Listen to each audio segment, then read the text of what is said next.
ತತ್ಸತ್ಪರಬ್ರಹ್ಮಣೇ ನಮಃ. ಹರ ಓಂ. ಗುರುರ್ಬ್ರಹ್ಮ ಗುರುರ್ವಿಷ್ಣು ಗುರುರ್ದೇವೋ ಮಹೇಶ್ವರ. ಗುರು ಸಾಕ್ಷಾತ್ ಪರಬ್ರಹ್ಮ ತಸ್ಮೈ ಶ್ರೀ ಗುರುವೇ ನಮಃ. ತಸ್ಮೈ ಶ್ರೀ ಗುರುವೇ ನಮಃ. ಮಾನವಾರ್ಥಂ ಆಯುರ್ಭೂತಂ ಮಾನಮೇವಾದಿಲಕ್ಷಕಂ ಶಿವರೂಪಂ ಶಿವಾನಂದಂ ವಂದೇ ಜಗದ್ಗುರು. ಜಗದಾದಿ ಜಗದ್ಗುರು ಯಾವ ಪರಮ ಪೂಜ್ಯ ಜಗದ್ಗುರು ಶಿವಾನಂದಪ್ಪ ಅವರ ದಿವ್ಯಚರಣಕ್ಕೆ ಭಕ್ತಿಪೂರ್ವಕವಾಗಿ ನಮಸ್ಕರಿಸಿ, ಶಿವಾನಂದಪ್ಪ ಅವರ ಕರಸಂಜಾತರಾಗಿ ವೈರಾಗ್ಯ ಮೂರ್ತಿಯಾದಂಥ ಜಗದ್ಗುರು ಪೂರ್ಣಾನಂದಪ್ಪ ಅವರ ದಿವ್ಯಚರಣಕ್ಕೆ ನತಮಸ್ತಕನಾಗಿ ಗುರು ಪೂರ್ಣಾನಂದ ಅಜ್ಜವರ ಮೇಲೆ ಅಪಾರ ಭಕ್ತಿ ಶ್ರದ್ಧೆಯನ್ನಿಟ್ಟು ಆಪ್ತ ಅಂಗಸ್ಥಾನ ಸದ್ಭಾವ ಸೇವೆ ಮಾಡ್ತಕ್ಕಂಥ ಶ್ರೋತ್ರಿ ಬ್ರಹ್ಮನಿಷ್ಠ ಸದ್ಗುರು ನಿರಾಭಾರಿ ಸದ್ಗುರು ಶ್ರದ್ಧಾನಂದಪ್ಪರ ಪವಿತ್ರ ಪಾದಕ್ಕೆ ದೀರ್ಘದಂಡ ನಮಸ್ಕಾರವನ್ನು ಸಲ್ಲಿಸಿ, ಬದಾಮಿ ತಾಲೂಕಿನ ಸುಕ್ಷೇತ್ರ ಸುಮಣಕೊಪ್ಪದ ಪೂರ್ಣಾನಂದ ಅಜ್ಜವರ ಹಾಗೂ ಶ್ರದ್ಧಾನಂದಪ್ಪ ಅವರ ಆಶ್ರಮದಲ್ಲಿ ವಿಶ್ವಶಾಂತಿಗೆ ಕೋಟಿ ಜಪಯಜ್ಞ ಕಾರ್ಯಕ್ರಮದಲ್ಲಿ ದಿವ್ಯ ಸಾನ್ನಿಧ್ಯ ಸ್ಥಾನವನ್ನು ವಹಿಸಿದಂಥ ಪರಮ ಪೂಜ್ಯ ವೈರಾಗ್ಯಮೂರ್ತಿ ಸದ್ಗುರು ಹರಳಕಟ್ಟಿಯ ಪೂಜ್ಯರಾದಂಥ ಶ್ರೀ ನಿಜಗುಣ ಶಿವಯೋಗಿಗಳ ಮಹಾಪೂಜ್ಯರ ದಿವ್ಯಚರಣಕ್ಕೆ ಭಕ್ತಿಪೂರ್ವಕ ನಮಸ್ಕರಿಸಿ, ಈ ಕಾರ್ಯಕ್ರಮದಲ್ಲಿ ಎಲ್ಲರನ್ನು ಕರೆಸಿ ಇವನಾರವ ಇವನ್ಯಾರವ ಎಂದೆನಿಸಿರಯ್ಯ,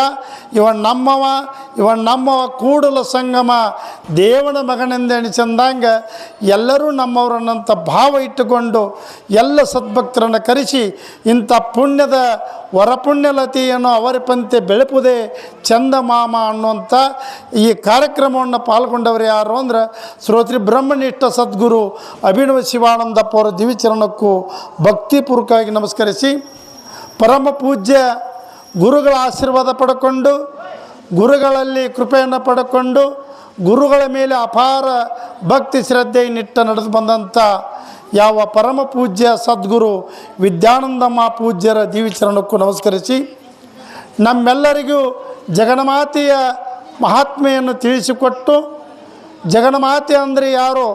ಸಚ್ಚಿದಾನಂದ ಪರಬ್ರಹ್ಮ ವಸ್ತು.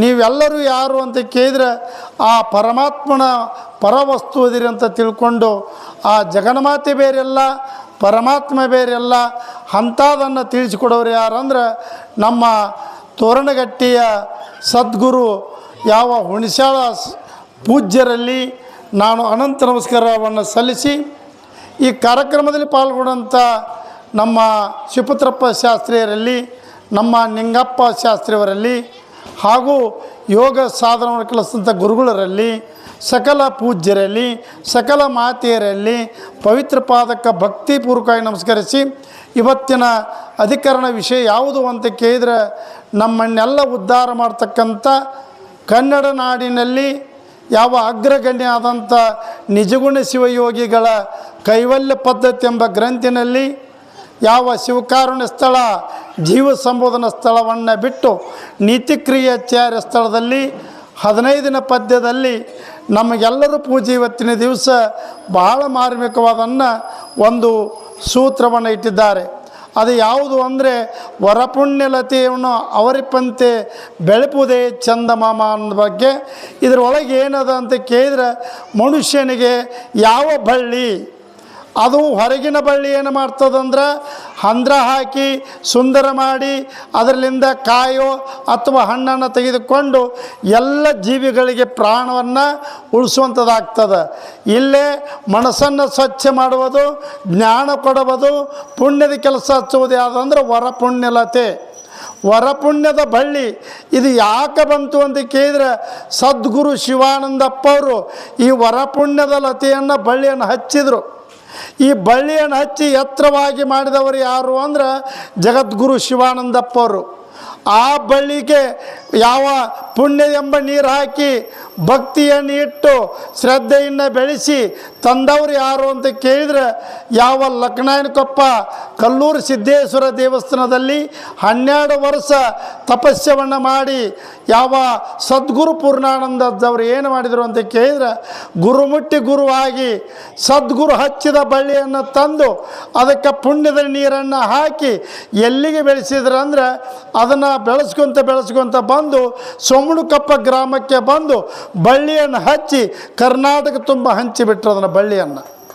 ಯಾಕೆಂದರೆ ಹೇಳ್ತೀನಿ ಅಂದರೆ ನಾವು ಇದನ್ನು ಬಳ್ಳಿಯನ್ನು ಅಷ್ಟೇ ಅಲ್ಲದೆ ಅವ್ರ ಮೇಲೆ ಅಪಾರ ಶ್ರದ್ಧವನ್ನಿಟ್ಟು ಯಾವ ಸದ್ಗುರು ಶ್ರದ್ಧಾನಂದಪ್ಪ ಅವರು ಹಗಲಿರುಳು ಗುರು ಸೇವೆಯನ್ನು ಮಾಡಿ ಗುರು ಹೇಗೆ ನಡೆದನೋ ಹಾಗೆ ನಡಿಬೇಕಂತ ತಿಳ್ಕೊಂಡು ಗುರುಗಳು ಏನು ಮಾಡಿದ್ರು ಅಂದರೆ ಕರ್ನಾಟಕದಲ್ಲಿ ಆಗಲಿ ಮಹಾರಾಷ್ಟ್ರದಾಗಲಿ ಮತ್ತು ಆಂಧ್ರ ದೇಶದಲ್ಲಿ ಕೂಡ ಅವರು ಯಾವ ಕೆಲಸ ಮಾಡಿದ್ರು ಪುಣ್ಯದ ಕೆಲಸ ಮಾಡಿದರು. ಅಳಿಯುವುದು ಕಾಯ ಉಳಿಯುವುದು ಕೀರ್ತಿ. ಎಂಥ ಬಳ್ಳಿ ಹಚ್ಚಿದ್ರಂದ್ರೆ ಪುಣ್ಯಮಯವಾದ ಕೀರ್ತಿ ಬಳ್ಳಿ ಹಚ್ಚಿದ್ರು.